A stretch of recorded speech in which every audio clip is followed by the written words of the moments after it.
mengatakan bahwa surah Asy-Syarah ini adalah bagian daripada surah Ad-Duha. Jadi kalau kita baca alam yajidka yatiman fa'awa wa wajadaka dhalan fahada wa wajadaka a'ilan fa'aghna fa'ammal yatima fala takhar wa amma as-sa'ila fala tanhar wa amma bi ni'mati rabbika fahaddits alam nashrah laka sadrak. Jadi ada yang mengatakan bahwa surah Ad-Duha dengan surah Asy-Syarah itu sebenarnya satu surah. Dan yang berpendapat seperti ini diantaranya adalah Umar bin Abdul Aziz rahimahullahu ta'ala, dan juga Tawus Ibn Kaisan mengatakan bahwa dua surat ini adalah satu surat. Walaupun sebagian ulama mengatakan bahwa surat Ad-Duha sendiri dan surah Asy-Syarah sendiri. Apa alasan ulama menjadikan surah Asy-Syarah ini bagian daripada surah Duha? Karena dalam surah Duha itu semua lafaz, ada sekitar 7 atau 8 kalau tidak salah, dhamir mukhatab. Dhamir mukhatab itu artinya dhamir orang yang diajak bicara. Contoh saja wadduha wal laili idza saja ma wadda'aka rabbuka wa ma qala. Ada ka gitu ya. Kemudian juga dalam surah Asy-Syarah juga sama, alam nashrah laka, ya kan? Sadra wa wada'na anka wizra. Jadi ada dhamir mukhatabah, kalimat ka itu artinya dhamir kepada Nabi sallallahu alaihi wasallam. Sebab itulah maka Wadduha dengan Asy-Syarah ini satu surah. Itu bagi pendapat yang mengatakan bahwa Asy-Syarah dengan Ad-Duha itu satu surah. Ada karet ya? Ada karet?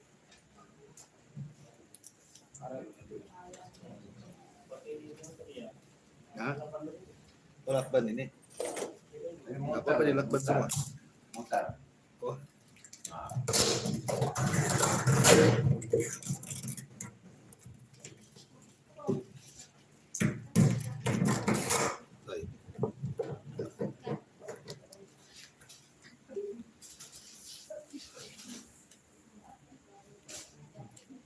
Kemudian kalau kita perhatikan surah Wadduha itu. Surah Wadduha itu kan menceritakan tentang kehidupan Nabi sallallahu alaihi wasallam. Mulai daripada yatim dia sampai akhirnya beliau menikah dengan Khadijah dan Allah berikan kekayaan. Maka itu semua adalah bentuk Allah melapangkan dada Nabi. Makanya Allah mengatakan alam nashrah laka sadrak. Bukankah kami telah melapangkan dadamu wahai Muhammad? Sebagian ahli tafsir mengatakan, apa hubungan keyatiman Nabi SAW dengan kalimat alam nashrah laka sadrak? Dalam surah Ad-Duha Allah mengatakan alam yajidka yatiman fa'awa. Bukankah orang yatim itu sesak dada karena ditinggal mati orang tuanya? Ingat bahwa kita jangan melihat sisi yatimnya. Karena justru ketika Nabi SAW ditakdirkan oleh Allah Subhanahu wa taala menjadi anak yatim, dan Allah mengatakan wa wajadaka yatiman fa'awa. Di dalam ayat itu Allah mengatakan fa'awa. Walaupun dia yatim tetapi ada yang merawatnya. Makanya ketika ayahanda Nabi SAW meninggal, dirawat oleh ibundanya Aminah. Kemudian dirawat oleh ibu susuannya Halimah Sa'diyah. Kemudian setelah 6 tahun dikembalikan kepada ibundanya, kemudian ibundanya meninggal. Tetapi kemudian Allah Subhanahu wa ta'ala terus melawat Rasul lewat kakeknya Abdul Muttalib. Walaupun hanya 2 tahun kemudian berpindah kepada Abu Thalib. Sampai akhirnya Allah Subhanahu wa ta'ala temukan jodoh yang merubah kehidupan seluruh sejarah Nabi. Yang tadinya susah menjadi senang, yang tadinya miskin menjadi kaya, yang tadinya banyak dirundung ketidakbahagiaan menjadi bahagia ketika menikah dengan Khadijah. Khadijah bintu Khuwailid yang merubah seluruh sejarah Rasul sallallahu alaihi wasallam. Bahkan dari Khadijah lahir keturunan. Dari sini adalah bentuk alam nashrah laka sadrak. Bukankah kami telah melapangkan dadamu wahai Muhammad dengan perkara-perkara itu? Ulama mengatakan bahwa ketika Allah Subhanahu wa ta'ala melapangkan dada Rasul, kalimat asy-syarah, lapang dada itu ada 2 makna. Makna yang pertama makna hissi, dan yang kedua ma'nawi. Adapun hissi artinya Allah melapangkan dada Rasul secara badan. Maka Allah Subhanahu wa ta'ala sudah melakukannya kepada Rasul dalam riwayat 3 kali dan dalam riwayat 2 kali. Walaupun yang rajih wallahu alam 2 kali. Yang pertama, saat Nabi SAW berusia 4 tahun. Ada yang mengatakan 6 tahun. Ketika masih di pangkuan Halimah Sa'diyah. Nabi SAW sedang bermain-main dengan putra Halimah Sa'diyah. Tiba-tiba datang malaikat Jibril bersama 2 malaikat yang lainnya. Tiba-tiba mengambil Nabi SAW. Kemudian membelah dada Nabi SAW pertama kali. Dibelah dadanya, diambil jantungnya, kemudian dicuci dengan air zam-zam di bejana emas, kemudian dikembalikan dan dijahit kembali. Dan itu disaksikan oleh putra Halimah Sa'diyah yang sama-sama seumuran dengan Rasul. Lah putra Halimah inilah yang kemudian melapor kepada ibundanya. Apa yang ia lihat, namanya anak 6 tahun kan polos bercerita apa adanya.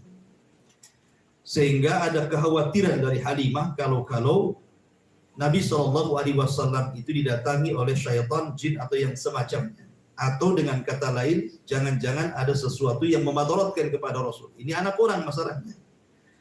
Akhirnya karena ketakutan itulah sebab Halimah mengembalikan Rasul kepada ibundanya Aminah. Ini asy-syarh yang pertama, alam nashrah laka sadrak. Kemudian asy-syarh yang kedua, pembelahan dada ketika peristiwa Isra dan Mi'raj. Ma'ruf peristiwa Isra dan Mi'raj yang sering saya ceritakan. Ketika Nabi SAW berada di rumah Ummu Hani. Ada yang mengatakan di Hatim, ada yang mengatakan di Hijr. Tiba-tiba kemudian ketika Nabi SAW sudah tertidur, terbangun dengan melihat cahaya. Rupanya cahaya tersebut adalah Jibril alaihi salam menjemput Rasul untuk melakukan perjalanan besar yang disebut dengan Isra dan Mi'raj. Maka sebelum Nabi SAW diperjalankan dalam 2 peristiwa besar yang diabadikan dalam Al-Quran, peristiwa Isra dalam surah Isra dan peristiwa Mi'raj dalam surah An-Najm, maka terjadi pembelahan dada yang kedua. Jibril kembali membelah dada Nabi sebelum peristiwa itu berlangsung. Karena tahu bahwa Nabi ini akan diperjalankan dalam sebuah perjalanan dan akan melihat kekuasaan Allah yang sangat besar di langit. Dia akan melewati berbagai macam peristiwa di langit, mulai dari berjumpa para nabi, kemudian melewati makhluk-makhluk besar, langit pertama sampai ke-7, melewati kursi sampai kepada melihat Baitul Ma'mur, sampai diperlihatkan neraka, masuk ke dalam surga, dan begitu seterusnya, sehingga membutuhkan hati yang bersih. Dari situlah maka terjadi pembelahan dada yang kedua. Ini yang masyhur dan yang sahih. Adapun saat diutusnya Nabi SAW terjadi pembelahan dada juga bagi yang berpendapat bahwa 3 kali. Maksudnya yang ketiganya saat diutusnya beliau menjadi Nabi dan Rasul di Gua Hira. Tapi riwayat ini lemah, sehingga yang masyhur hanya 2 kisah dalam sejarah saat masih berusia 6 atau 4 tahun di pangkuan Halimah Sa'diyah, dan saat peristiwa Isra dan Mi'raj. Ini namanya pembelahan secara hissi. Hissi itu artinya secara badan. Kemudian yang kedua, maksudnya alam nashrah laka sadrak, bukankah kami telah lapangkan dadamu wahai Muhammad, secara maknawi, bukan secara hissi. Kalau kita melihat cerita para nabi, contoh saja Nabi Musa alaihi salatu wassalam, ketika Allah Subhanahu wa taala mengatakan kepada Musa, idhab ila fir'auna innahu tagha, pergi kau kepada Fir'aun, karena Fir'aun itu orang yang melampaui batas. Musa itu terkenal mudah emosi. Musa itu kan mudah marah orang, ghadab, ya, mudah marah kalau melihat kemungkaran. Sehingga seorang dai apabila berdakwah tidak memiliki kesabaran, maka akan gagal dakwahnya. Antum kalau berdakwah menonjolkan emosi karena melihat kemungkaran, nggak akan sampai dakwahnya kepada orang. Lah Nabi Musa alaihi salatu wassalam punya sisi kemanusiaan seperti ini. Manusiawi, dia mudah marah melihat kemungkaran. Makanya Nabi Musa alaihi salatu wassalam ingin mengajarkan kepada kita satu doa. Apa doanya? Yang sering dibaca oleh setiap khatib, setiap dai.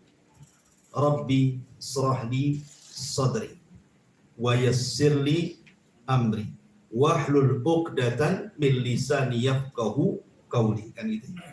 Rabbi srahli sadri. Ya Rabb, lapangkan dadaku. Karena kalau sempit dada, menghadapi permasalahan tidak akan selesai. Antum kalau lagi bermasalah, tidak bisa menghadapi sebuah masalah dengan ketenangan, ruwetkan, cara menyelesaikannya itu dari mana antum tarik benang itu. Karena lagi stres kan. Ya. Tapi ketika mulai antum lapang dada antum, mulai tenang, maka antum mulai berpikir masalah apa yang antum akan hadapi. Sehingga akan terurai itu satu-satu. Oh harus begini langkahnya, harus begitu langkahnya gitu. Makanya Nabi Musa alaihi salatu wassalam sebelum menghadapi Fir'aun dan berdakwah kepada Fir'aun, dia minta dilapangkan dadanya. Rabbi srahli sadri. Ya Allah, lapangkan dada. Karena kelapangan dada itu penting dalam berdakwah. Orang kalau mudah emosi gitu ya, apalagi Musa ini kan mudah emosi, tidak bisa ngerem emosinya. Sementara emosi itu menyempitkan dada, tidak akan sampai hidayah kepada orang. Makanya penting kita meminta untuk dilapangkan dada apabila mendakwai orang. Seperti permintaan Musa alaihi salam meminta agar dilapangkan dadanya. Rabbi srahli sadri. Kemudian wa yassirli amri, mudahkan urusanku. Wahlul 'uqdatam min lisani yafqahu qawli. Cabut kepelatan lidahku agar si Fir'aun itu paham dengan maksudku. Dari sini penting modal seorang dai itu adalah doa, meminta dilapangkan dada. Yang kedua, sabar. Karena setiap dakwah itu pasti ada tantangan. Setiap dakwah. Gak mungkin antum berdakwah tidak ada tantangan itu. Mau antum dakwah kepada keluarga, mau antum dakwah kepada tetangga, apalagi ke khalayak orang, pasti ada yang mencaci maki, itu pasti ada. Sehingga kalau orang tidak punya kesabaran, karena sempit dadanya, mungkin antum resign jadi dai. Ngapain saya dakwah? Berkali-kali dakwah gitu kan. Akhirnya sempit dadanya, berhenti berdakwah. Pertanyaannya, kenapa Nabi SAW tidak mengucap apa yang diucapkan Nabi Musa? Musa mengatakan, Rabbi srahli sadri, ya Allah lapangkan dadaku. Musa meminta kepada untuk lapangkan dadanya. Tapi Rasul tidak meminta. Rasul tidak mengatakan ketika dalam berdakwah menghadapi Abu Jahal CS itu, Rabbi shrah li sadri, seperti yang diucapkan Nabi Musa saat berdakwah menghadapi Fir'aun. Kenapa? Karena Allah katakan alam nashrah laka sadrak. Tidak perlu kau meminta wahai Muhammad, aku sudah lapangkan dada. Itulah bedanya Nabi Musa dengan Rasul gitu maksudnya. Kalau Musa minta dulu, setelah minta baru dikasih gitu maksudnya. Tetapi kalau Nabi SAW sebelum dia minta Allah sudah kasih. Dan Allah katakan alam nashrah laka sadrak. Bukankah telah kami lapangkan dada? Tidak perlu kau mengatakan Rabbi shrah li sadri. Dan itu keistimewaan Rasul dibandingkan yang lainnya termasuk Musa alaihi salatu wassalam. Ma'asyiral muslimin yang dimuliakan Allah Subhanahu wa taala. Allah melapangkan dada manusia itu bukan kehendak kita lapang dadanya. Ingat bahwa lapangnya dada kita itu bukan kita yang melapangkan. Karena kalau seandainya antum dalam sebuah kesulitan, ada masalah besar dalam kehidupan antum, dan setiap orang pasti punya masalah. Ya. Setiap orang pasti punya masalah. Saya, Anda, siapapun, pasti suatu ketika ada masalah. Dan itu bentuk ujian. Artinya bahwa kalau seandainya ada orang ditimpa masalah, dicoba untuk menenangkan hati, tidak akan tenang. Kenapa? Karena yang menenangkan hati itu Allah. Yang melapangkan dada itu Allah. Maknanya bahwa karena kelapangan dada itu bukan milik kita. Setenang apapun antum menghadapi orang, tidak akan tenang kalau Allah tidak berikan ketenangan. Makanya ketika perang Ahzab itu kan kaum muslimin kan dikepung tuh dari semua sisi gitu ya. Bayangkan perang itu disebut Ahzab karena Ahzab itu kelompok di mana kaum musyrikin bergabung dengan Ghatafan, bergabung dengan Yahudi, bergabung dengan orang-orang munafik, macam-macam dengan itu. Rasul dikepung di kota Madinah. Sampai-sampai Allah Subhanahu wa taala menggambarkan bagaimana rasa takutnya kaum muslimin saat itu. Lihat apa yang diucapkan orang-orang munafik ketika sempit dadanya.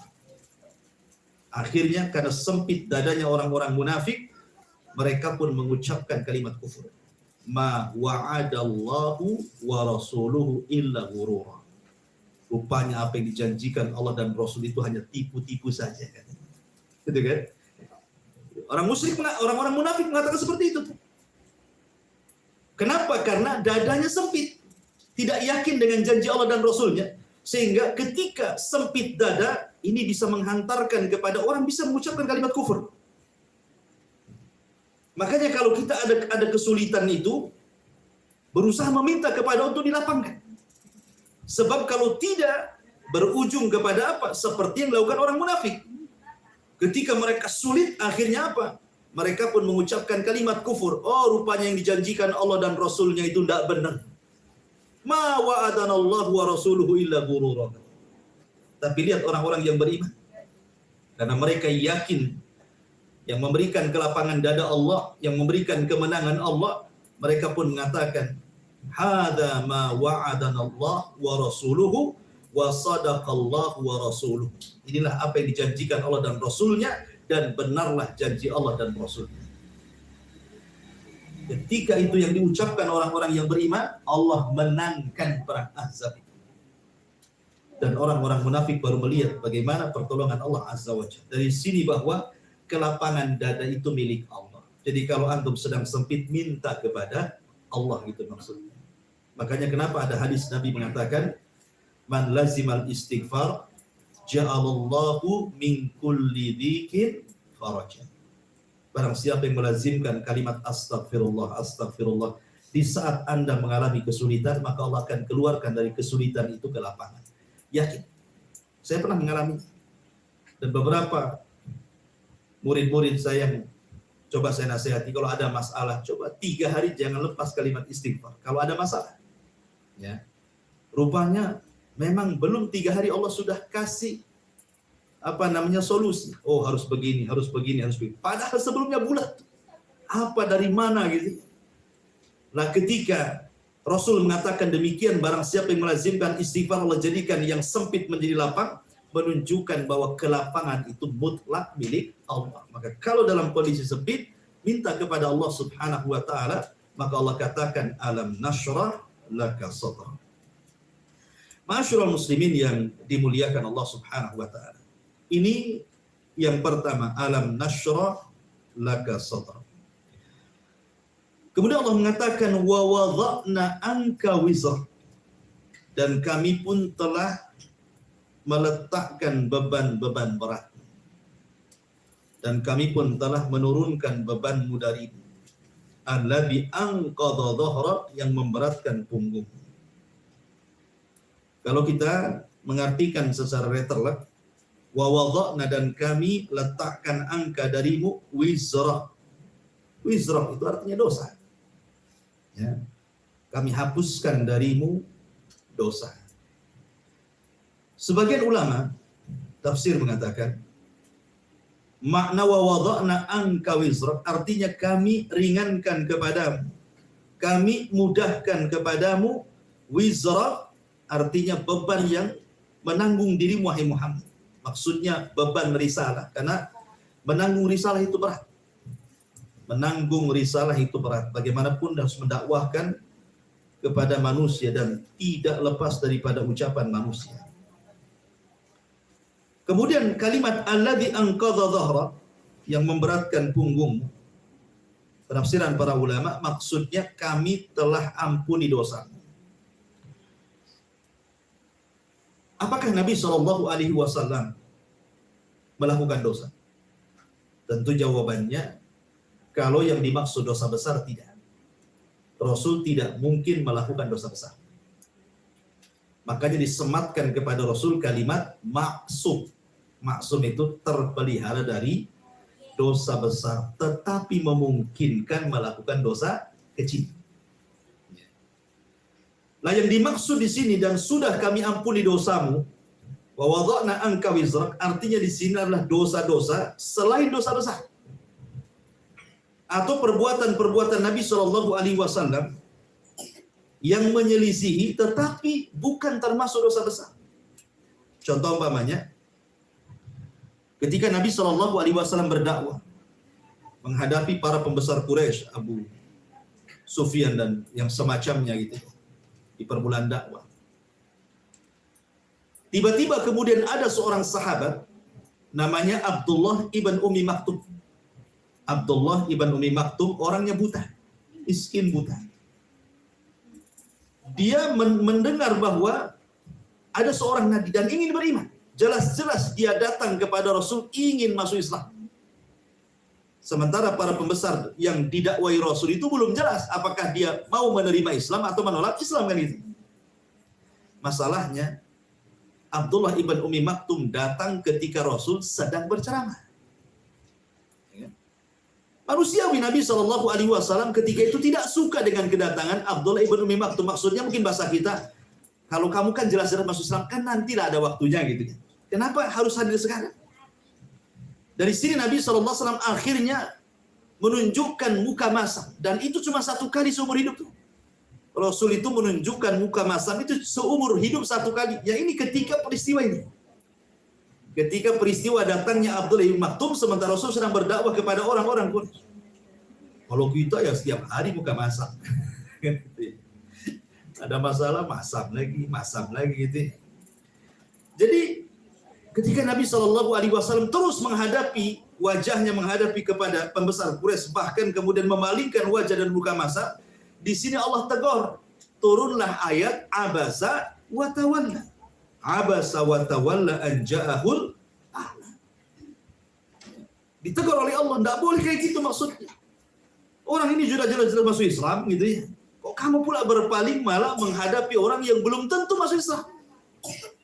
Ini kan juga teguran Allah, artinya kesalahan Nabi. Lah kesalahan-kesalahan yang seperti ini yang dimaksud wa wada'na anka wizrak, itu maksudnya. Kami telah letakkan kesalahan. Ya. Atau contoh yang lain umpamanya ketika dalam jihad, Nabi SAW mengizinkan sebagian orang-orang munafik tidak terlibat jihad. Nabi itu kan tidak tahu yang gaib. Nabi tidak pernah menerobos perasaan orang.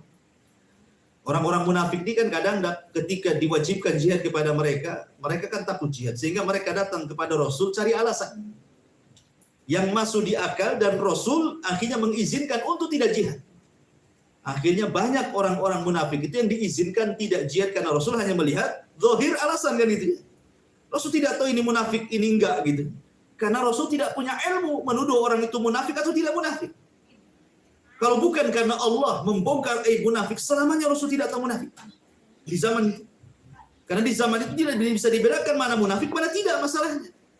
Sehingga ketika kemudian ada yang menawarkan diri, ada yang mengatakan Khalid bin Walid, ada yang mengatakan Umar bin Khattab untuk memenggal kepala Abdullah ibn Ubay ibn Salul, tokoh munafik Madinah itu, Rasul mengatakan, jangan. Nanti manusia mengira Muhammad membunuh sahabatnya. Kan itu. Biarkan saja. Seolah-olah Nabi SAW melihat maslahat besar, karena di mata para sahabat tidak bisa memilah-memilih. Oh ini munafik, ini bukan. Sehingga Rasul terkadang mengizinkan orang untuk tidak terlibat jihad, padahal dia munafik. Ya kan? Nah, ini kan kesalahan Rasul kan itu. Ya, kesalahan yang seperti inilah yang Allah katakan, wa wadana angka wizra, kami letakkan dosamu. Atau contoh mungkin keputusan Rasul yang salah. Seperti umpamanya dalam perang Badar. Kan kaum muslimin menawan 70 pasukan musyrikun tertawan oleh kaum muslimin di perang Badar. Ketika itu terlibat cekcok antara Abu Bakar dan Umar soal tawanan. Kata Umar, penggal sajalah tawanan itu. Bukankah dia telah musuhi Allah dan Rasulnya? Kata Abu Bakar, jangan. Tawanan-tawanan itu masih saudara-saudara kita. Mereka sekabilah dengan kita, sesuku dengan kita. Katanya. Lebih baik tebus saja. Tiba-tiba Nabi SAW condong kepada pendapat Abu Bakar dan meninggalkan pendapat Umar. Akhirnya apa? Turun ayat menegur Nabi SAW bahwa pendapat Umar jauh lebih benar dibandingkan pendapat Abu Bakar. Turun ayat, maka nalin Nabi an yakuna lahu athra hatta yuskhina fil ard turiduna aradat dunya. Tidak layak bagi seorang nabi memiliki tawanan. Kan itu. Kalau hanya ingin disodorkan dunia saja, tebusan tidak perlu. Itu maksudnya. Lah, ini kan salah putusan artinya ya. Tapi ini bukan dosa besar. Nabi beristihad seperti itu, rupanya yang benar Umar dan Abu Bakar tidak benar karena Umar dikuatkan dengan turunnya ayat. Lah ini maksudnya yang seperti ini yang dimaksud dalam ayat wa wada'na angka wizra, dan kami letakkan angka darimu wizra, perbuatan dosa. Ini satu penafsiran. Tapi ada juga yang mengatakan seperti Al-Imam Ibnu Katsir rahimahullahu taala. Maksud wizra itu bukan dosa. Tapi wizra itu artinya hamun nubuwah. Hamun nubuwah itu artinya beratnya menyampaikan risalah. Berat sekali menyampaikan risalah. Jangankan para nabi yang sudah jelas gitu ya. Kita saja dalam berdakwah. Kan berat ya kalau antum menyampaikan kebenaran ya. Kalau antum betul-betul menyampaikan kebenaran kepada keluarga, yang hak dikatakan yang hak, yang batil dikatakan batil gitu ya. Yang syirik dikatakan syirik, yang menyelisih sunnah dikatakan bid'ah, yang bermaksiat dikatakan maksiat, itu kan berat tuh. Antum nih pamannya ini di Batam dapat hidayah. Rupanya pulang kampung, keluarga semua nggak kenal hidayah. Mulai dari mana antum dakwah itu? Apa dulu yang antum harus sampaikan? Apa tiba-tiba antum salahkan ini nggak benar, ini ajaran nenek moyang, ini itu ini. Selesai saja lah, putus silaturahim. Jangan balik lagi kau katanya kan itu ya. Jadi dalam perkara-perkara yang kecil saja kadang-kadang kita ini bingung mulai dari mana dakwah itu. Apalagi setingkat Nabi. Nabi dikatakan gila, Nabi dikatakan tukang sihir, Nabi dikatakan tukang syair, Nabi diboikot, Nabi macam-macam. So, kalau antum baca sini sejarahnya. Tetapi Allah Subhanahu wa taala katakan wa wada'na anka wizra. Wahai Muhammad, kami letakkan semua kebingunganmu dalam berdakwah. Nanti akan kami berikan kemudahan. Dan alhamdulillah kita lihat dalam sejarah 13 tahun Nabi SAW menghadapi persoalan yang sangat berat di Mekah. Ketika hijrah ke kota Madinah, Allah mudahkan dakwahnya. Dalam sekejap saja ribuan orang masuk Islam dan kembali ke Mekah, bahkan terjadi Fathu Mekah Allah mengatakan idza jaa nasrullahi wal fath wa wada'na anka wizra alladhi anqadha dhahra. Kemudian Allah mengatakan wa rafa'na laka dzikra, dan kami angkat dirimu wahai Muhammad dzikraka, penyebutan. Ada yang mengatakan maksudnya Allah angkat penyebutan Nabi SAW, Allah letakkan dalam syariat adzan. Setiap adzan kita menyebut nama Muhammad. Kemudian dalam syariat iqamah, ketika qomat juga sama, menyebut nama Muhammad. Kemudian ketika tasyahud, dalam tasyahud dalam salat kita selalu menyebut kalimat Muhammad kan itu. Kemudian dalam khutbah, karena salah satu rukun khutbah adalah bersolawat, menyebut Nabi SAW dan lain sebagainya. Itu artinya Allah Subhanahu wa taala mengangkat derajat Rasul dalam adzan, iqamah, tasyahud, khutbah dan yang semacamnya. Ada juga yang mengatakan maksudnya, dan kami angkat penyebutan wahai Muhammad, artinya ja'ala syari'atahu khatimatasy syara'i wa ja'alaha baqiyatan ila yaumil qiyamah. Allah jadikan syariat Rasul sebagai penutup syariat-syariat para nabi sebelumnya, dan Allah akan jadikan syariatnya akan tetap ada sampai kiamat dibangkitkan. Allah angkat syariatnya. Dengan kedatangan Rasul berarti terhapuslah seluruh ajaran para nabi dan Rasul sebelumnya. Dengan datangnya Al-Quran berarti menghapus semua kitab yang diturunkan oleh Allah sebelum-sebelumnya. Itu juga ada yang mentafsirkan wa rafa'na laka dzikrak. Kemudian ada juga yang mengatakan maksudnya wa rafa'na laka dzikrak ay wa rafa'a dzikrahu fid dunya wal akhirah. Jadi bukan hanya disebutkan di dunia saja nama Rasul, tetapi juga disebutkan di akhirat. Allah angkat derajat. Kita lihat orang yang pertama kali dibangkitkan pada hari kiamat siapa? Nabi. Ketika manusia semua wafat dalam tiupan sangkakala yang kedua. Kemudian manusia dibangkitkan dalam kuburan. Siapa yang pertama bangkit dalam kuburan? Kata Rasul, ana awal man yunshaqqu lahul qabr. Saya orang yang pertama kali bangkit dari kuburan. Kemudian setelah bangkit dia melihat ada Nabi Musa. Kemudian dia mengatakan, aku tidak tahu apakah aku duluan, apakah Musa duluan. Tapi kita katakan bahwa Nabi SAW yang pertama kali bangkit. Kemudian Nabi SAW lah yang di tangannya syafaatul uzma. Ketika semua para nabi tidak sanggup berikan syafaat, Rasul satu-satunya nabi yang bisa berikan syafaatul uzma.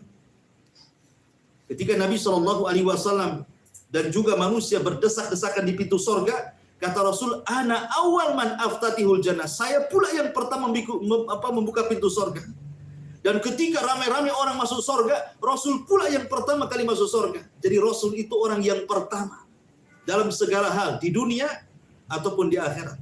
Itu makna daripada wa rafa'na laka dzikra. Ada juga yang mengatakan bahwa kalimat rafa'na laka dzikra ini ada erat kaitan dengan suratul Kautsar. Surah Al-Kautsar. Apa suratul Kautsar? Inna a'tayna kal kautsar fashalli li rabbika wanhar inna sya'ni'aka huwal abtar. Kalimat inna sya'ni'aka huwal abtar itu ada kaitannya dengan kalimat wa rafa'na laka dzikra. Apa maksudnya?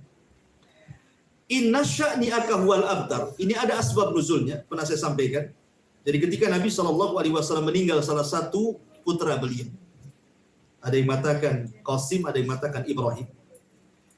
Dan ingat bahwa jalur nasab itu bukan dari ibu tapi dari bapak gitu. Artinya kalau kita kemudian punya dua anak laki-laki dan perempuan, kemudian yang laki-laki meninggal berarti nasab antum terputus di situ. Kenapa? Karena kalau perempuan menikah dengan laki-laki, orang lain punya anak, nasabnya ke bapaknya. Bukan kepada anak antum yang perempuan kan? Antum hilang di situ. Tapi kalau antum punya anak laki-laki, menikah dengan anak perempuan orang, punya anak, maka nasabnya akan dinasabkan kepada anak antum yang laki-laki, kemudian kepada antum kakeknya. Jadi orang-orang Arab bangga dengan nasab. Makanya kenapa mereka tidak suka punya anak perempuan dan lebih senang punya anak laki-laki, sampai ada kisah mereka berani menguburkan anak perempuan hidup-hidup karena terasa terhina, terputus nasabnya. Lah ketika salah satu putra Rasul meninggal dunia, Tiba-tiba ada seorang musyrik yang bernama Al-As ibn Wa'il As-Sahmi. Al-As ibn Wa'il As-Sahmi ini tiba-tiba mengejek dan mengatakan, biarkan si Muhammad itu berbicara. Fa innahu abtar. Karena dia sudah abtar. Abtar itu artinya sudah terputus, ngapain dibicarakan. Nanti kalau dia sudah mati, tidak ada yang melanjutkan lagi perjuangannya. Karena tidak ada turunan laki-lakinya. Biarkan saja. Lihat bagaimana tidak memiliki rahmatnya orang-orang musyrik. Pada Rasul sedang dapat musibah meninggal anak, justru malah diejek oleh Al-As ibn Wa'il As-Sahmi, kemudian direndahkan di hadapan orang-orang musyrik. Makanya Allah Subhanahu wa taala untuk menghibur hati Rasul diturunkanlah suratul Kautsar. Apa kata Allah? Inna sya'ni'aka huwal abtar. Yang mengejek wahai Rasul, yang menghina dan mencaci wahai Rasul, dari Abu Jahal, Al-As ibn Wa'il As-Sahmi atau yang lainnya dari tokoh-tokoh Quraisy, huwal abtar, mereka lah yang abtar. Abtar itu artinya mereka yang terputus, tidak akan disebut lagi sejarahnya. Tidak akan disebut lagi.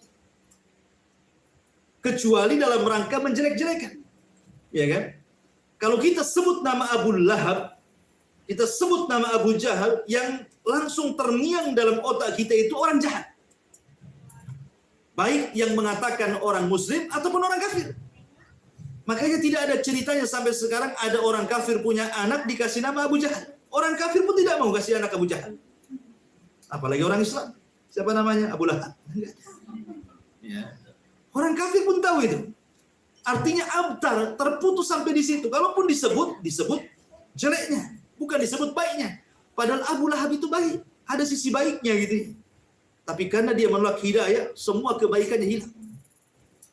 Tetapi Nabi SAW, Allah katakan di sini, walaupun mereka orang-orang musyrik menghinakan diri, wahai Muhammad, wa rafa'na laka dzikrak, tetap kami angkat penyebutan. Namamu akan senantiasa harum. Bahkan orang kafir pun punya anak ada namanya Muhammad. Ya kan? Orang kafir punya anak namanya Muhammad. Berani mereka memberi nama anak mereka Muhammad. Apalagi orang Islam, semua Muhammad. Ya. Mike Tyson masuk Islam saja Muhammad Mike Tyson kan. Gitu kan. Dikasih orang mu'alaf saja diembel-embeli Muhammad supaya kesan Islamnya ada. Ahmad ataupun Muhammad gitu. Dan itu bentuk bagaimana Allah angkat derajat Nabi SAW, wa rafa'na laka dzikrak. Lihat bagaimana mukjizat bahasa Arab ya, Pak.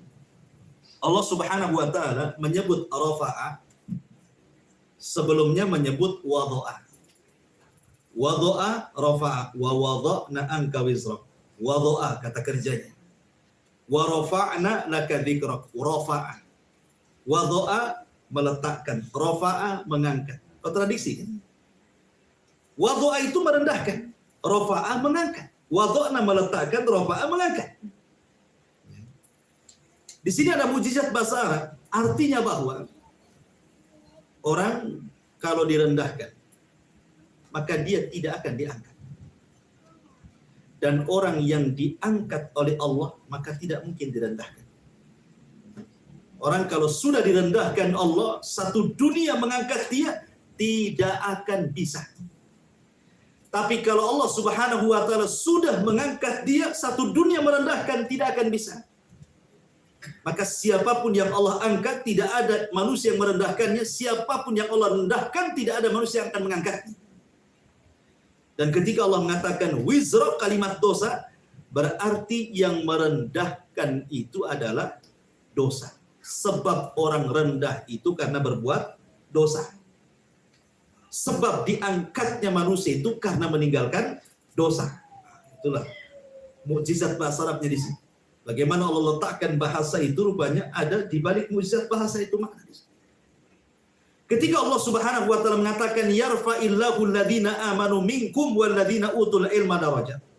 Kami angkat derajat orang-orang yang beriman di antara kalian dan derajat orang-orang yang berilmu di antara kalian. Kalau kita mengambil mafhum kebalikan, pemahaman kebalikan, berarti Allah rendahkan orang-orang kufur dan orang-orang jahil. Kan itu ya? Ketika Allah mengangkat orang yang beriman dan orang-orang yang berilmu, maknanya Allah merendahkan orang-orang yang kufur dan orang-orang jahil. Karena kekufuran dan kejahilan itulah yang merendahkan orang. Iman dan juga ilmu itulah yang mengangkat. Makanya kalau antum bisa menggabungkan antara iman dan ilmu, maka sempurnalah Allah derajat antum semuanya. Allah akan angkat derajat antum semuanya. Karena itu kesempurnaan Allah angkat derajat. Apabila bisa mengumpulkan antara iman dan ilmu itu. Karena Allah mengangkat derajat orang yang beriman di antara kalian dan derajat orang-orang yang berilmu. Ketika Allah mengatakan wa wada'na anka wizrak, berarti yang menjadikan orang rendah itu dosa. Dan yang mengangkat derajat itu adalah ketika orang tidak berbuat dosa. Salah satunya ketika beriman dan berusaha mengangkat dirinya dengan ilmu. Wa rafa'na laka dzikra. Kemudian Allah mengatakan fa inna ma'al usri yusran. Inna ma'al usri yusran. Apakah ini bentuk pengulangan? Tidak. Ini bukan pengulangan. Allah mengatakan fa inna ma'al usri yusra, maka sesungguhnya beserta kesulitan itu ada kemudahan. Inna ma'al usri yusra, sesungguhnya beserta kesulitan itu ada kemudahan. Itu kan terulang, kesannya kan terulang. Tetapi kata para ulama tafsir, ini bukan pengulangan. Karena Al-Quran itu tidak ada pengulangan. Asal Al-Quran itu setiap lafaz punya makna. Yang pertama, kalimat inna ma'al usri yusra, sesungguhnya bersama kesulitan itu ada kemudahan. Maksudnya usri yang pertama itu bicara tentang dunia. Tetapi kalimat usri yang kedua, inna ma'al usri yusra yang kedua, bicara tentang akhirat. Jadi seolah-olah, kalau kita artikan, maka sesungguhnya berserta kesulitan di dunia, pasti ada kemudahan di dunia. Dan sesungguhnya beserta kesulitan di akhirat pun ada kemudahan di akhirat. Kemudian juga maknanya, ini makna yang pertama. Makna yang kedua, maksudnya inna ma'al usri yusra, inna ma'al usri yusra itu. Kita perhatikan kalimat al-usri itu menggunakan alif lam, dan yusran itu tidak menggunakan alif lam tetapi ditanwin. Dalam bahasa Arab, apabila sebuah kalimat isim kemudian kemasukan alif lam berarti disebut ismul ma'rifat, isim ma'rifat. Apabila sebuah kalimat isim tidak ada alif lamnya, kemudian muncul tanwinnya, berarti kalimat itu disebut nakirah. Nakirah itu maknanya umum dan bisa memiliki jumlah lebih daripada satu. Kalau ma'rifat tidak. Dia sudah pasti satu. Seolah-olah Allah ingin mengatakan, terkadang dalam satu kesulitan itu ada beberapa kemudahan, itu maksudnya. Dalam setiap kesulitan itu ada beberapa kemudahan. Saya contohkan. Nabi SAW, ma'asyiral muslimin yang dimuliakan Allah Azza wa Jalla, di permulaan dakwahnya, kan macam-macam itu ujian yang diujikan Allah kepada Rasul. Tantangan dakwah Nabi SAW luar biasa di Mekah gitu. Mulai dari tuduhan, fitnahan, gibahan gitu. Sampai kemudian hampir mau dipenjarakan, diusir, hampir mau dibunuh. Ini kan kesulitan-kesulitan dalam berdakwah. Tetapi Allah Subhanahu wa taala tidak mungkin memberikan sebuah kondisi itu dalam satu kondisi terus sulit, terus tidak mungkin. Mustahil, ikhwan. Antum diuji oleh Allah terus, diuji seumur hidup itu mustahil. Tidak mungkin orang menangis terus, tidak mungkin juga orang tertawa terus. Tertawa dan menangis itu sesuatu yang pasti terjadi. Makanya ketika kemudian periode Madinah, Allah mulai buka kesulitan Rasul. Mulai berdakwah ke sana kemari dengan sangat mudah, tanpa berdakwah orang datang sendiri minta masuk Islam, bukan hanya satu orang, satu kabilah datang masuk Islam itu kan, menunjukkan adanya kemudahan di situ. Tetapi adanya kemudahan itu harus dilewati kesulitan dulu. Mungkin bahasa bebasnya seorang nelayan handal itu tidak mungkin menjadi nelayan hebat kalau tidak pernah dihempas gelombang. Itu bahasanya. Kalau sering dihempas gelombang, dia akan tahu tuh gelombang-gelombang itu. Sehingga dia akan hati-hati, sehingga makan canggih lagi nelayannya. Maka begitu juga kehidupan manusia. Kalau antum senantiasa ditempa musibah, sehingga lama-lama musibah yang Allah timpakan kepada antum itu menjadi sebuah kebiasaan dan antum akan biasa menghadapinya. Akan tenang menghadapinya, dan itu sebuah kemudahan yang Allah Subhanahu wa taala mudahkan kepada kita. Kemudian yang terakhir Allah mengatakan fa idza faragta fansab wa ila rabbika faragha. Maka apabila telah selesai dari sesuatu urusan, tetaplah bekerja keras untuk urusan yang lain, dan hanya kepada Tuhanmu lah engkau berharap.